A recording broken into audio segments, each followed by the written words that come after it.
RJD की इफ्तार party में शुक्रवार को हैरान करने वाली एक तस्वीर सामने आई।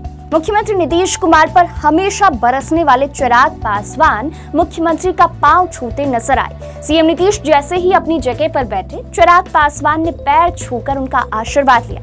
अब चिराग, जो हमेशा ही नीतीश कुमार पर हमलावर रहते हैं, उनका ये रूप देख शायद ही कोई अपनी आंखों पर विश्वास कर पाए। मुख्यमंत्री नीतीश कुमार पर अक्सर ही हमलावर रहने वाले चिराग पासवान तेजस्वी की इफ्तार पार्टी में बिल्कुल ही अलग नजर आ रहे थे। ना कोई तलखी दिख रही थी और ना ही सीएम नीतीश से कोई राजनीतिक दूरी। हालांकि आपको बताएं कि इफ्तार पार्टी में शामिल होने से कुछ ही देर पहले चिराग पासवान ने सीएम पर तंज कसते हुए कहा था कि उत्तर प्रदेश में प्रधानमंत्री के सामने सीएम 90 डिग्री के कोण पे झुक गए थे। सीएम साहब का शपथ ग्रहण समारोह था और वहीं पे प्रधानमंत्री जी के सामने जिस तरीके से वो नतमस्तक हुए थे 90 डिग्री के कोण पे, उसी दिन ये बात स्पष्ट हो गई थी कि अब ये शरणम गच्छामी है, अब ये बातें नहीं उठेंगी।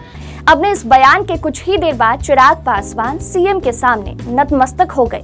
खैर, चिराग पासवान अक्सर कहते भी हैं कि सीएम नीतीश कुमार उनके लिए आदरणीय हैं। अनुभव, उम्र और रुतबे में वे काफी बड़े हैं। वे उनका सम्मान करते हैं, बस उनकी नीतियां, सीएम नीतीश की नीतियां चिराग को पसंद नहीं है। हालांकि इस इफ्तार पार्टी में चिराग की शादी की बात भी छिड़ी, फिर तो जो माहौल बना वो देखने लायक था। दरअसल चिराग की शादी का सवाल उठाया मीडिया ने। तेजस्वी से पूछा कि बड़े भाई की शादी में जाना चाहते हैं ना। इस पर तेजस्वी कहते हैं हाँ, फिर मुस्कुराते हुए कहा कि आप लोग प्रेशर बनाइए। इसी बीच मिसा भारती कहती हैं कि अब जल्दी करो। तब चिराग कहते हैं कि अब ये काम तो बहन और भाभी का होता है ना। तब मिसा भारती कहती हैं कि बिल्कुल, वे दिल्ली जाकर चाची यानी चिराग पासवान की मां रीना पासवान से बात करेंगी। राबड़ी देवी भी इन बातों पर हामी भरती हुई नजर आती है। इन बातों को सुनकर सीएम नीतीश भी मंद मंद मुस्कुराते हुए नजर आ रहे हैं। तब चिराग कहते हैं कि सर, इस विषय में तो आप ही हमको बचा सकते हैं। सुनकर सीएम के चेहरे पर मुस्कान आ जाती है। हल्के फुल्के माहौल में तेजस्वी की पत्नी राजश्री भी मुस्कुराती हुई नजर आ रही है। हालांकि राजश्री के लिए इस तरह के आयोजन का ये पहला मौका था। एक वक्त ऐसा भी आया कि राबड़ी देवी अपनी बहू के सिर का पल्लू भी ठीक करती नजर आई। दरअसल इफ्तार पार्टी में तेजस्वी यादव से उम्र में कई बड़े नेता शामिल थे।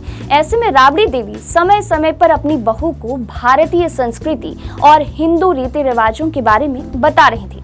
एक वक्त ऐसा आया जब राजश्री के सिर पर पड़ा पल्लू हवा की वजह से हट गया। ऐसे में राबड़ी देवी आई और उन्होंने बहू राजश्री के सिर का पल्लू संभाला।